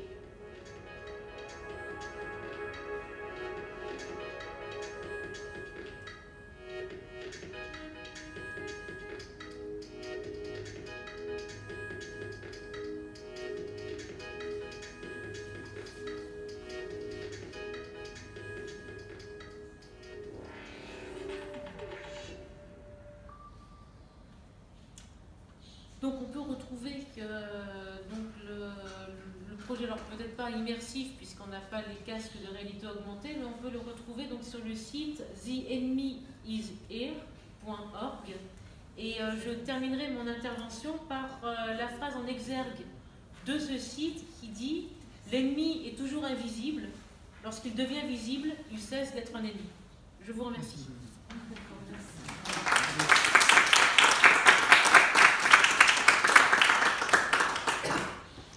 Alors, après cette intervention, j'ai pas cassé quelque chose. Quelqu'un a-t-il une question sous tête? Exposé brillant, mais bien profond et qui demande beaucoup de réflexion en ce qui me concerne, personnellement. Voilà, donc, oui. Allez-y. Je vais commencer peut-être, parce que j'ai beaucoup de questions, donc je commence juste par le début. Le début, c'était sur la bienveillance et les relations sociales liées à la bienveillance. Et j'ai beaucoup apprécié le fait que vous déconstruisiez un peu ce mythe de la bienveillance, parce qu'effectivement, si je me souviens bien, au XVIIIe siècle, quand on a construit la société actuelle, le contrat social, il n'est pas établi sur la bienveillance. Il est établi, c'est un contrat entre des individus tous égaux, en principe, qui accordent à leurs représentants le droit de faire des choses en leur nom. Et que la bienveillance vient pas du tout. Donc, en fait, la vie citoyenne, la vie sociale, est-ce que vous ne pensez pas que c'est mieux, c'est plus sain qu'elle ne soit pas inscrite dans la bienveillance, mais dans du droit, dans la relation juridique qu'il y a entre des gens qui sont égaux et qui ont des droits et des devoirs les uns par rapport aux autres et par rapport à leurs représentants et à l'État. Alors, c'est une question qui est très vaste, hein. Mais en tout cas pour les rapports au niveau de la justice, par exemple, d'une égalité de traitement dans la justice, notamment française. Si effectivement on commence à introduire des notions comme bienveillance, commisération, etc., si on sort du cadre du droit, là, on va commencer à aller vers des dérives très graves. Si on commence à confondre le droit et la morale, là je pense à Kant, hein, pardon, hein, mais il y a une grande... Le domaine du droit, la sphère du droit, c'est la sphère du droit. La sphère de la morale, c'est la sphère de la morale, et ça ne peut pas être interchangeable. Et en tout cas, on ne peut pas les faire fusionner, au risque d'en arriver à une société totalitaire. Parce que le droit, c'est ce qui est, donc on va juger depuis des règles légales. La morale, c'est ce qui doit être. Donc si on doit juger ce qui est uniquement sur ce qui doit être, mais en fonction, on va commencer à créer en tout cas là pour le coup, des contagions émotionnelles qui risquent d'être un peu difficiles. Maintenant, dire dans notre société il ne doit pas y avoir de bienveillance, en même temps, c'est pas de cela dont il est question. On est d'accord. Moi, je vais vous dire, hein, je ne vais pas répondre à la question, mais quand je voyais, alors c'est juste intuitif chez moi, alors intuitif peut être au sens du premier genre de connaissance, c'est-à-dire une intuition un peu émotionnelle, donc peut-être pas rationnelle, mais quand j'ai vu cette présentation de cet institut C-CARE, je ne sais pas pourquoi, mais immédiatement j'ai pensé à Aldous Huxley, Le meilleur des mondes. Ça m'a effrayée. Sous les mots de compassion, de commisération, de bienveillance, je me dis, ils veulent nous faire devenir des robots souriants. On doit dire toujours oui en souriant, sinon on n'est pas bienveillant. C'est Black Mirror. C'est Black Mirror, exactement. Mais on sent qu'ils veulent nous vendre quelque chose derrière tout ça. C'est une façade, c'est un discours de façade qui parle de constat qu'il y a des mots qui sont à la mode en ce moment et qui essayent depuis l'extérieur d'amener à l'intérieur. Alors que Spinoza, il parle de la complexité de l'intérieur et il essaye de l'éclaircir du mieux qu'il peut, alors que c'est des phénomènes ultra complexes. Et voilà, enfin, c'est une grosse différence. Absolument. Merci. Patricia. Alors moi, j'étais très intéressée et en même temps extrêmement mal à l'aise parce que là, pour moi, les neurosciences sont en train de redécouvrir des trucs que j'ai utilisés pendant toute ma carrière et ils sont en train d'enfoncer les portes ouvertes. C'est-à-dire que Madame Sylvestre de Sassy, Madame Coval-Mézoni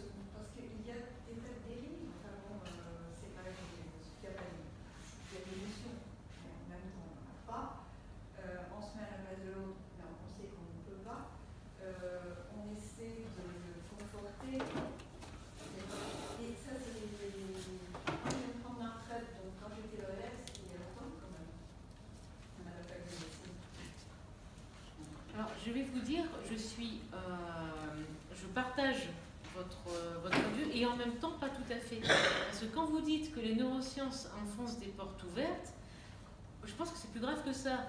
C'est-à-dire que, comme vous disiez, on est en train de nous vendre quelque chose. Et par exemple, les psychologies comportementalistes s'appuient sur les neurosciences pour nous vendre quelque chose. Vous devez avoir un comportement adapté. Alors, sous le mot d'empathie, il y a une forme, je trouve, de dérive.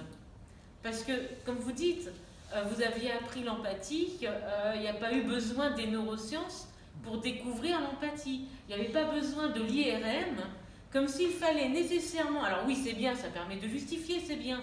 Mais moi, ce qui me fait un peu peur, même très peur, en fait, qui me panique et me terrorise, c'est que de plus en plus, on va utiliser les IRM pour déterminer c'est quoi l'empathie, c'est quoi la joie, c'est quoi... On va faire une cartographie du cerveau. À partir de là, eh bien, on pourra très bien dire... Eh bien, depuis cette cartographie-là, eh bien, je suis désolée, mais ton cerveau, il ne correspond pas. Qu'est-ce qu'on en fait? Vous voyez? Plus que d'enfoncer des portes ouvertes, on essaye en fait de trouver une preuve matérielle de quelque chose qui, de toute façon, ne se... Enfin, je ne sais pas pour... Je ne vais pas jouer les obscurantistes, mais qui, de toute façon, parce qu'ils oublient quelque chose de fondamental, c'est la pensée du paradoxe. Ce que vous disiez tout à l'heure. L'empathie, c'est ça et pas ça en même temps. Et les neurosciences sont incapables de penser le paradoxe parce qu'il faut trancher.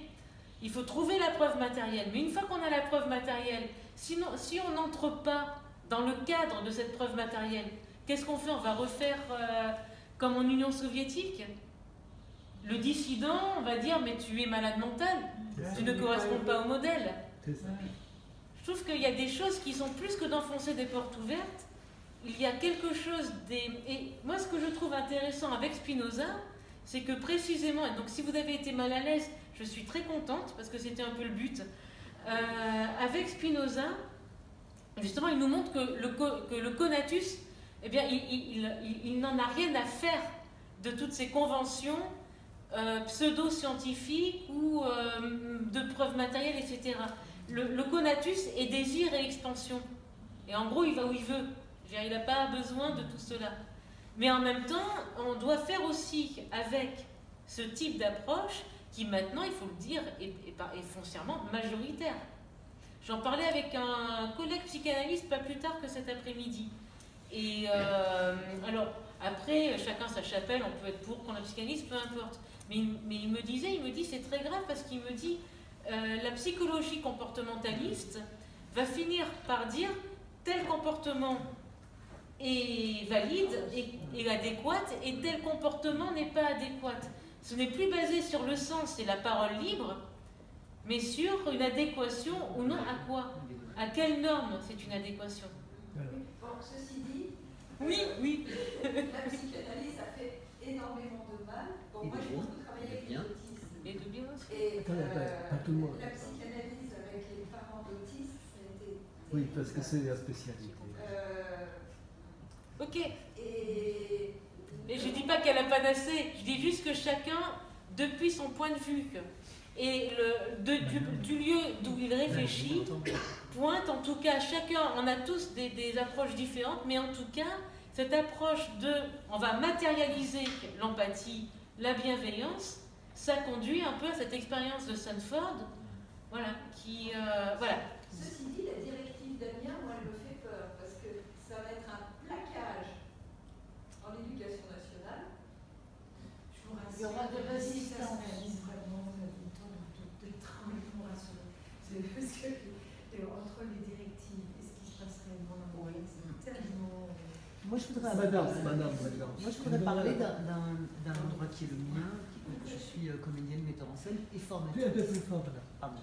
Je suis pédagogue et je travaille sur la communication avec les techniques du théâtre pour des personnes qui sont en recherche d'emploi. Et je trouve qu'il y a quelquefois, je suis vraiment tout à fait d'accord avec ce que vous avez dit sur la bienveillance et sur cette espèce de pensée comme ça totalitaire, va mieux et fais-moi du bien, d'en faire. En même temps, il y a quelque chose d'un peu paradoxal, je trouve, c'est que ces gens que je vois, je les vois très souvent, hein, et j'en suis... voilà. ces personnes que je vois, elles ont besoin, elles sont cassées par le travail. Elles ont vraiment besoin, pour que dans mon groupe, le groupe avec lequel que je forme avec eux, ça s'exprime, que leur souffrance et leur désir, et enfin bref, donc je les aide en gros à reprendre confiance pour resuivre des entretiens de recrutement. Et donc cette bienveillance, à la fois il y a quelque chose de paradoxal, parce que s'il n'y a pas cette bienveillance qui est dite, voilà, et donc à la fois je trouve que le monde tel qu'il est a créé cette espèce de discours, cette espèce de discours autour de la bienveillance, le bien-être, etc. Mais en même temps, s'il n'y a pas cet aspect aussi, enfin je sais pas comment dire, je sais pas comment m'exprimer, voilà. Et je voulais dire autre chose sur la deuxième partie, mais j'ai oublié. Merci pour. Voilà. Bon, je trouve que c'est un. Ah si. Et la deuxième chose que je voulais dire, c'est que moi je travaille sur le langage, j'écoute, je fais de la communication, etc. Je connais un peu les méthodes cognitives, comportementalistes plutôt, de post-synchronisation, etc. Je les fuis, je les connais mal, mais je les fuis. Mais ce que je constate, et ce qui me fait peur, c'est que les gens sont très souvent, les gens, il n'y a pas de généralité, mais beaucoup de personnes sont en demande. Alors dites-moi, tout à l'heure j'ai pris la parole, j'étais comme ça, est-ce que j'étais fermée? Alors je suis vraiment obligée de chapeauter en amont pour que tout d'un coup ils se décalent et qu'ils se rendent compte qu'ici on est, enfin dans mon stage on est un peu ailleurs. Mais en même temps c'est parfaitement naturel de rechercher des cadres rassurants. Oui, bien sûr. Par exemple, les théories comportementales, il n'y a rien de plus rassurant que de nous dire, voilà, tout va bien, tu es tamponné, apte, tu es tamponné, adapté. C'est hyper rassurant. Oui, c'est ce que la Boétie appelle la servitude volontaire.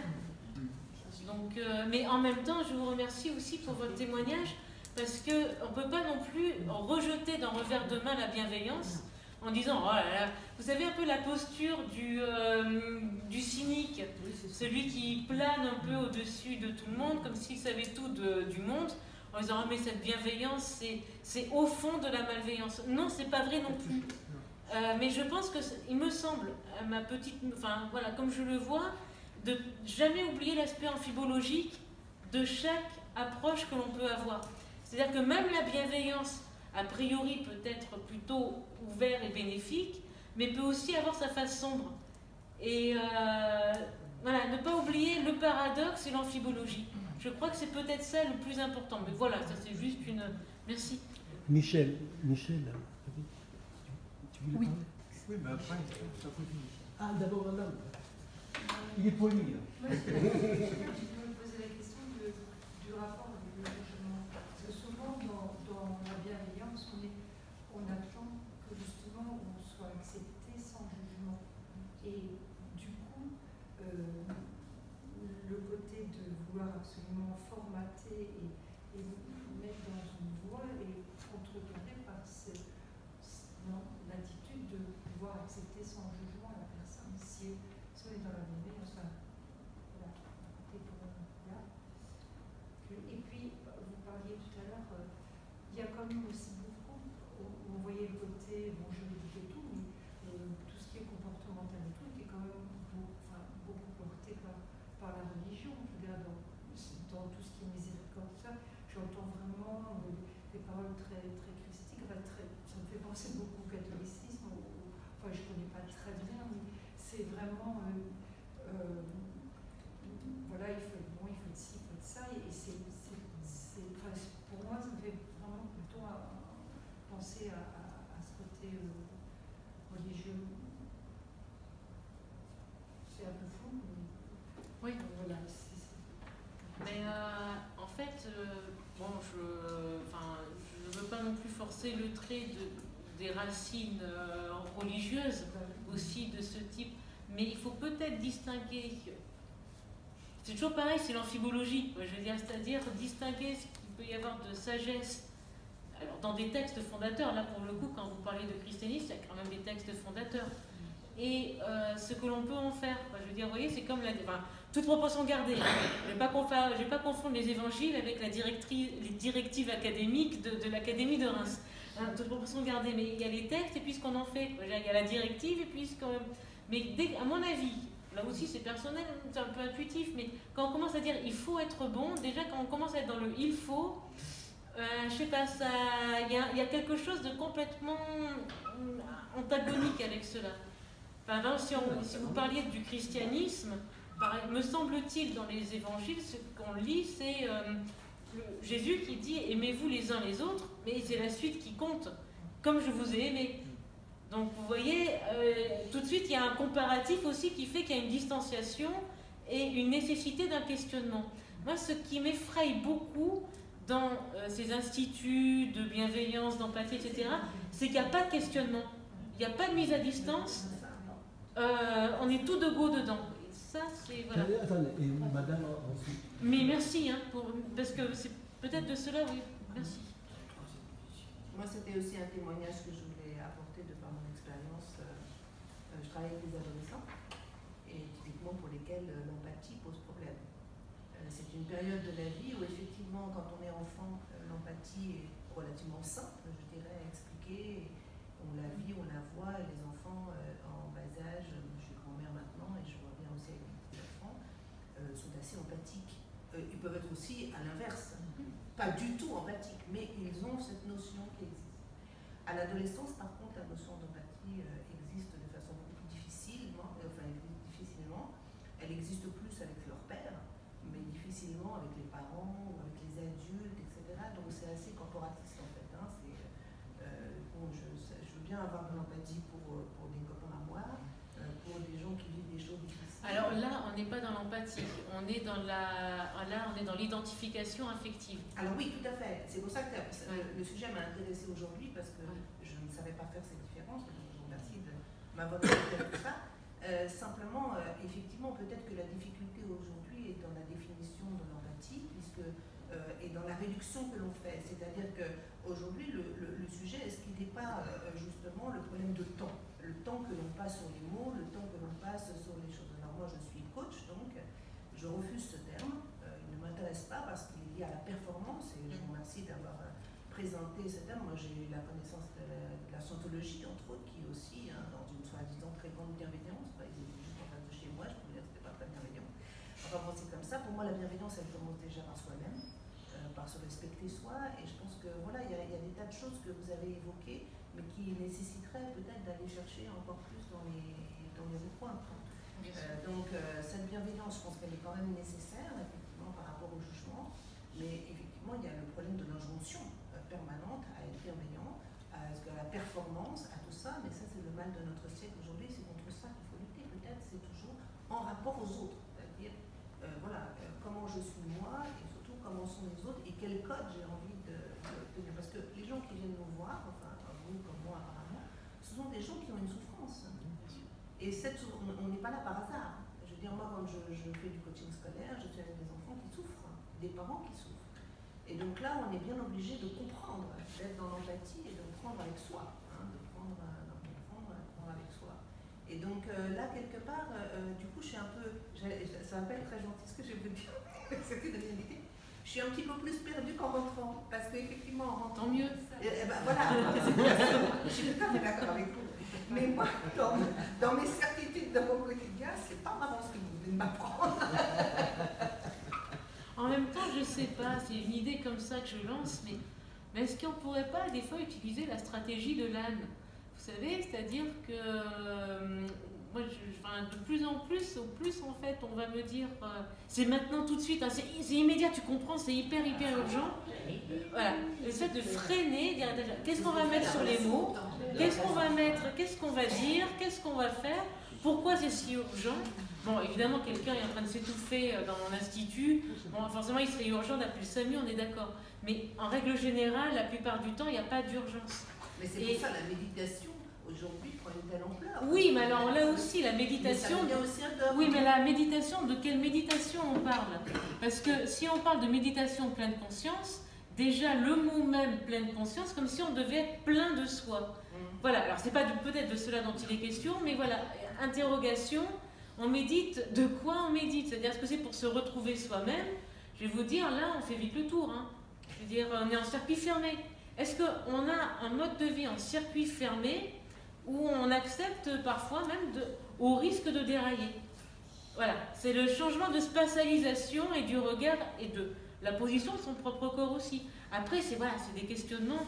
Donc, bon, si je vous ai perdu, je suis contente. Non, c'est simplement, peut-être que le terme que je retiendrai et que j'utilise aussi dans mon quotidien, c'est le questionnement herméneutique, mais ça, j'en suis pas témoigne, mais du moins le questionnement. Bien sûr que si. Et donc, d'être tout le temps dans l'éveil, plutôt que dans le coaching, d'être dans l'éveil à soi.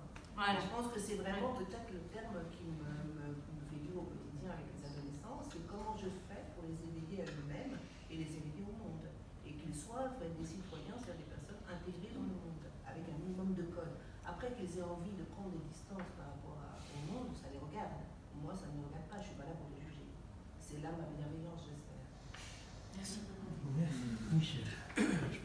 Oui, merci. Moi, j'étais venu avec une question et puis j'en vois beaucoup d'autres depuis un petit peu comme vous, hein, beaucoup plus de questionnements. L'empathie, moi je pratique l'empathie à chaque fois que je joue aux échecs. Parce que quand on joue aux échecs, on est obligé non seulement de construire une petite stratégie pour déplacer ses pièces, mais de se mettre à la place de son adversaire en se disant, si je fais ça, comment il va réagir. Bon. Alors ça, c'est une concept d'empathie, disons, minimum. Hein. C'est vraiment le minimum. Et ça va peut-être aussi être un concept paradoxal, ou du moins très opposé à d'autres. Bon, cela étant, ma question, celle que j'avais à vous poser, concernait ce que moi j'ai compris de la recherche de Spinoza. Comment un type assez jeune, en rupture avec sa communauté, peut-être qu'il l'a fait un peu exprès, mais c'est pas sûr, en rupture avec sa communauté, comment est-ce qu'il va passer d'un prof de philo, qui était un prof de Descartes au départ, comment est-ce qu'il va passer à quelqu'un qui va avoir une position dans le domaine de la pensée extraordinaire, qui va correspondre avec des grands philosophes de son temps, alors que c'est finalement un petit artisan qui passe son temps Non, il n'a jamais été un petit artisan qui passait son temps à polir quand même un ça, petit peu. C'est l'image d'Épinal. Mais très rapidement, il a eu une importance très importante. On a vu son atelier. Hein. Sans doute, mais ça, on va en parler parce que nous, on a vu sa machine. Bon. Non, mais il l'a fait. Il a été. Et il en a vécu. Bon. Cela étant, moi, ce que je retiens, et c'est l'objet de ma question quand même, c'est l'objectif qu'il se donne et qu'il nous propose finalement. Parce qu'il aurait très bien pu le garder pour lui. Mais il a souhaité quand même nous le faire partager, cet objectif. Et quel est cet objectif? Il le dit clairement, dès le départ, c'est d'atteindre le vrai bonheur. Béatitude. Hein? Béatitude. C'est pas pareil. Bon, bonheur et béatitude, c'est pas pareil. Non, béatitude, c'est le vrai bonheur. Hein. Bon, c'est-à-dire que c'est pas le bonheur tel qu'on pourrait le concevoir. Donc, comment est-ce qu'on peut atteindre ça?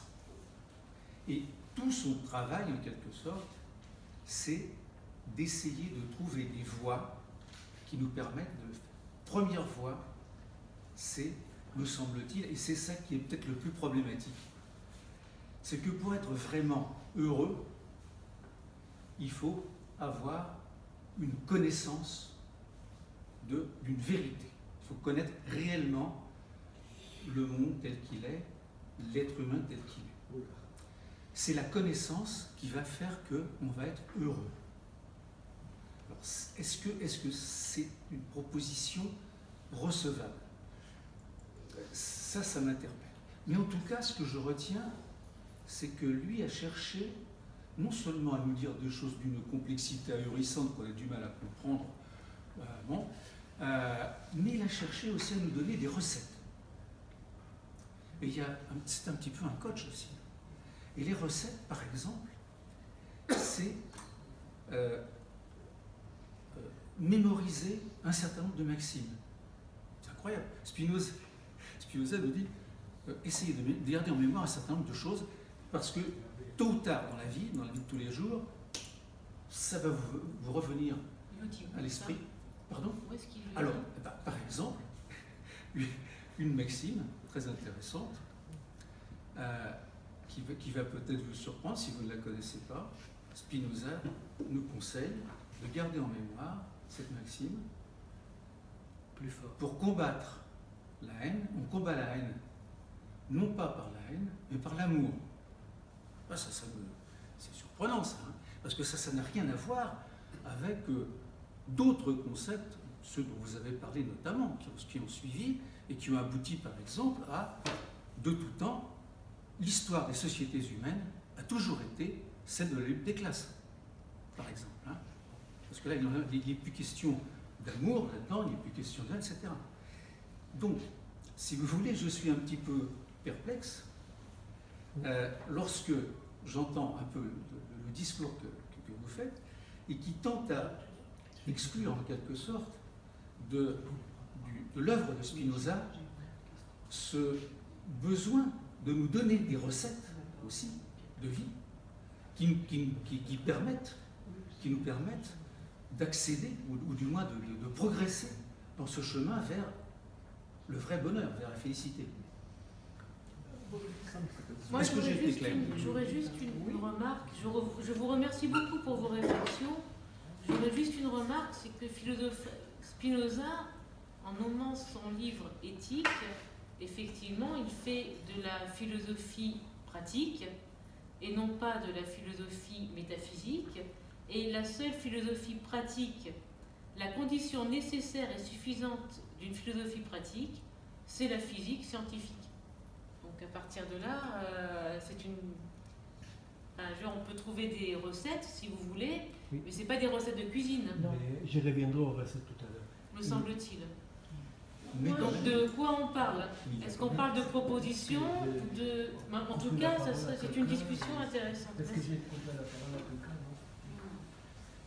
Non, moi je voulais faire une réflexion à propos de ce qu'a dit la dame, que je juge très très important, c'est la dérive sectaire qu'il peut y avoir dans ce que vous appelez la compassion, qui peut avoir dans des arrière-pensées quelque chose de très dominateur, qu'on retrouve et que j'ai vu une fois, parce que j'ai été invitée, hein.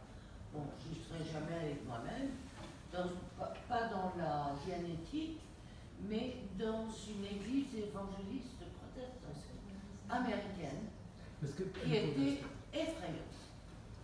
Voilà. Merci. Et qui prêchait le bonheur et la joie. Qu'est-ce qu'il y a derrière les mots? C'est ça qui est. Si on peut parler de recettes, justement, c'est qu'est-ce qu'il y a derrière les mots. Et quand tout est adéquat et qu'il n'y a pas de respiration, qu'il n'y a pas de distance, que tout est fusionnel, on est peut-être là dans un mécanisme d'emprise.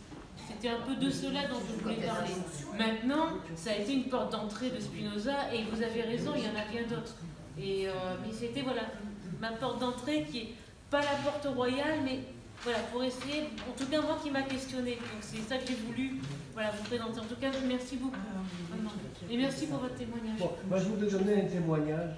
Et aux États-Unis ou dans un film, j'ai vu qu'un assassin qui est en prison, qui a tué un fils d'une dame, la mère du fils tué va voir l'assassin en prison ensemble.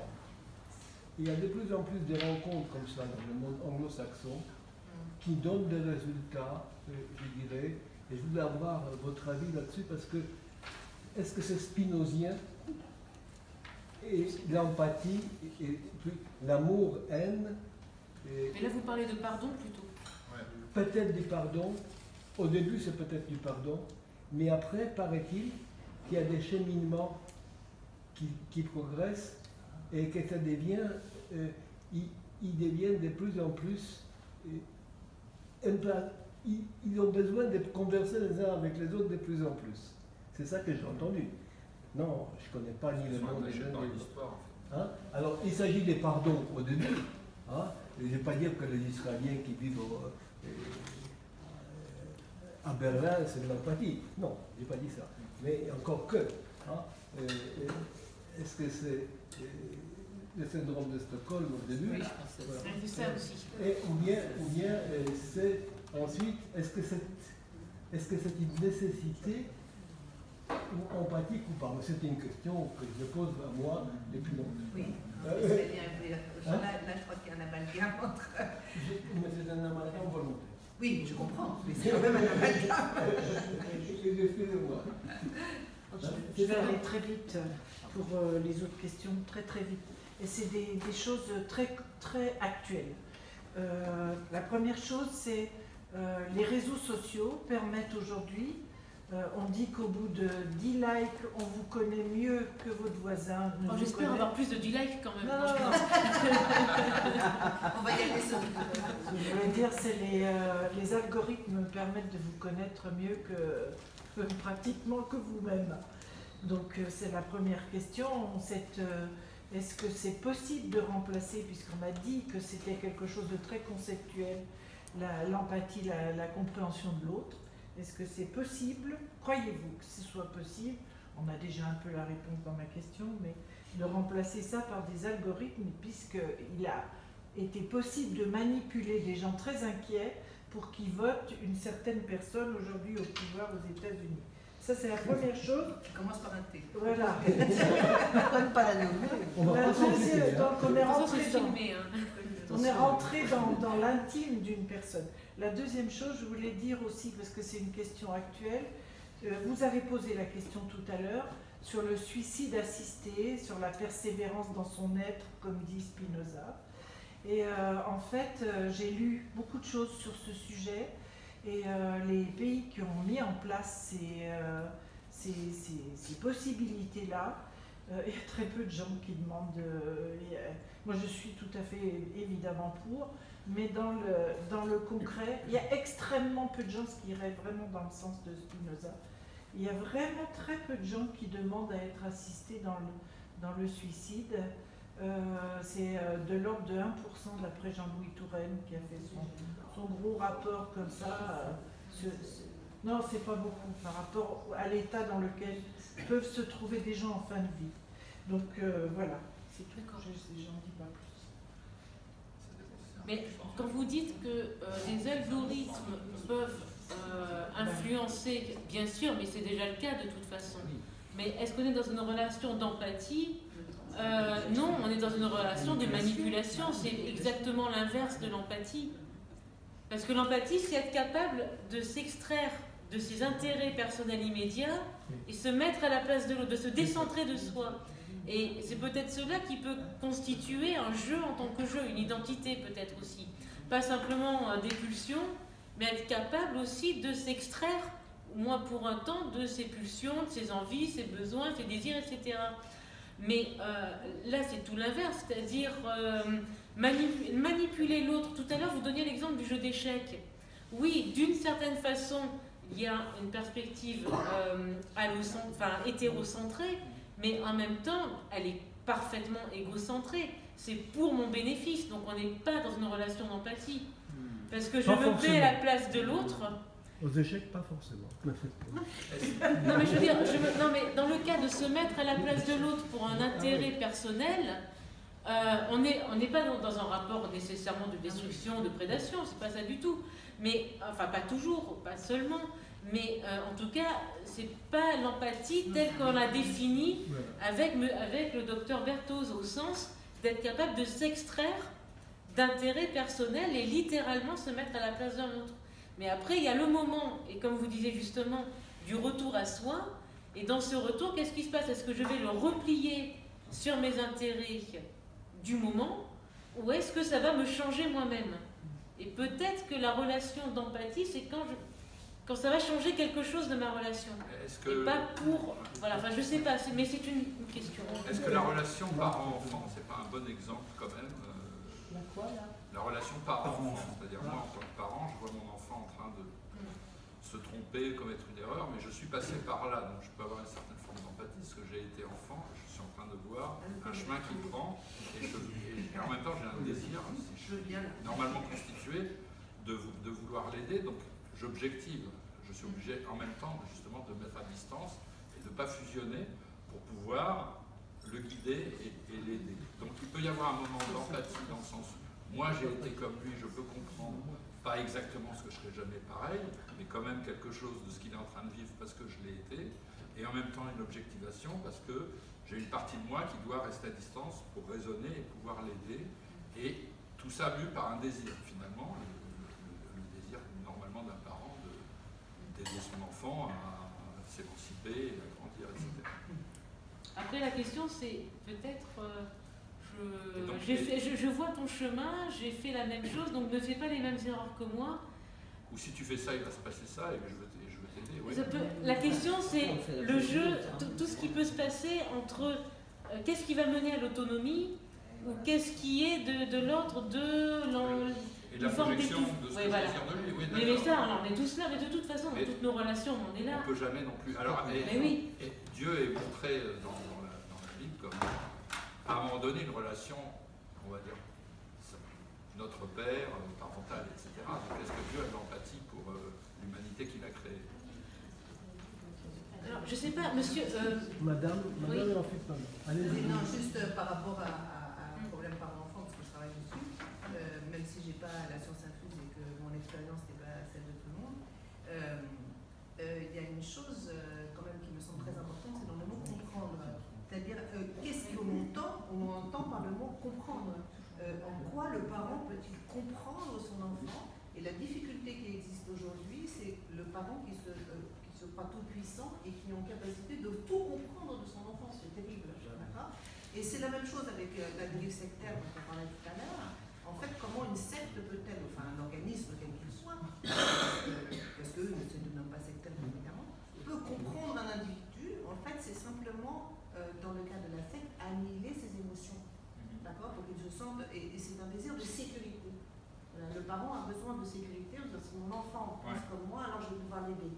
Et on est dans la même situation avec la dérive sectaire. Donc l'empathie, oui, elle est dans la compréhension, mais qu'est-ce que la compréhension? Et je pense que vraiment pour moi aujourd'hui, ce qui me conforte dans la notion d'empathie, c'est la notion de questionnement. C'est-à-dire à chaque fois, pour être dans l'empathie avec quelqu'un, on est obligé d'être dans le questionnement et jamais dans une certitude. Oui, donc c'est pour ça qu'il y a le dialogue, l'éducation, le langage. Mais peut-être, attendez, juste, je peux me permettre, Vladimir, je vais juste quand même dire non, mais simplement, j'ai modéré la parole, c'est tout. Ah, d'accord. Bon. Géraldine. Peut-être quelques mots alors, moi, par rapport au rapport parent-enfant, enfin, voilà, j'entends, et c'est des questions fondamentales, elles sont tellement fondamentales qu'il nous faudrait la nuit, en fait, pour en discuter. Par contre, ce que je trouve très intéressant, c'est le Dieu de Spinoza. Là aussi, il nous faudrait la nuit pour en discuter. Mais le Dieu de Spinoza, résulte de quand Spinoza l'intitule Deus sive natura, c'est-à-dire Dieu ou la nature. Dieu, c'est-à-dire la nature. Mais on a tendance à le lire. Claude, si tu veux en discuter aussi, peut-être que ma lecture c'est peut-être un peu différente, donc ça peut être intéressant. Et il me semble en fait que... spécialiste de Spinoza. Oui, mais lorsque Spinoza dit Dieu ou la nature, il me semble que c'est un peu réducteur de voir Spinoza comme, enfin quand on dit c'est du panthéisme, non, c'est bien un c'est pas un monothéisme, c'est une substance infinie, unique, mais du coup, en fait, comme Dieu, c'est l'ensemble de la nature, c'est-à-dire l'ensemble de tout ce qui est créé, dont il est cause et effet en même temps, eh bien, une des conséquences, me semble-t-il, puisque nous sommes des modalités d'existence de Dieu en tant que mode particulier d'existence, eh bien, dans ce cas-là, puisque nous ne cessons d'être modifiés, la grande particularité de Dieu de Spinoza, c'est que c'est un Dieu de la modification, puisqu'il est modifié à travers toutes ces expressions qui elles-mêmes ne sont que modifiées.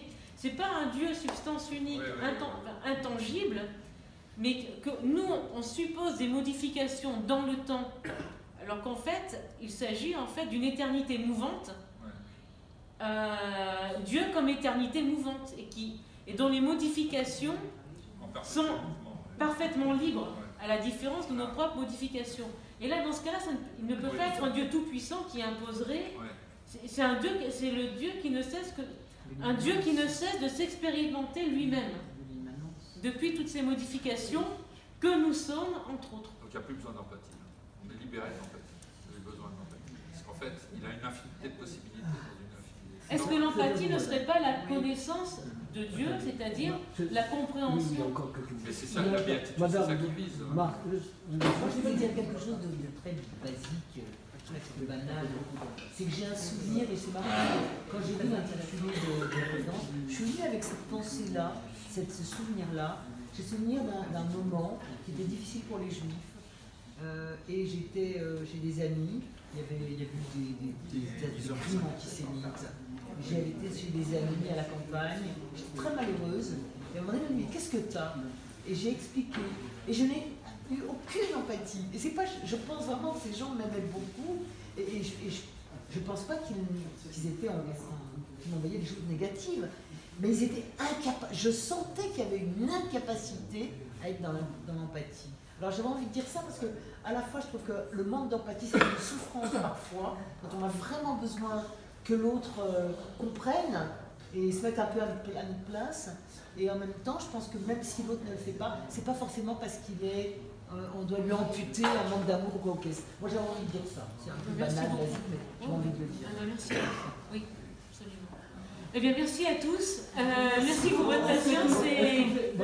Est-ce que personne n'a été frustré pour la parole? Claude, est-ce que tu veux ajouter quelque chose? Non? Si.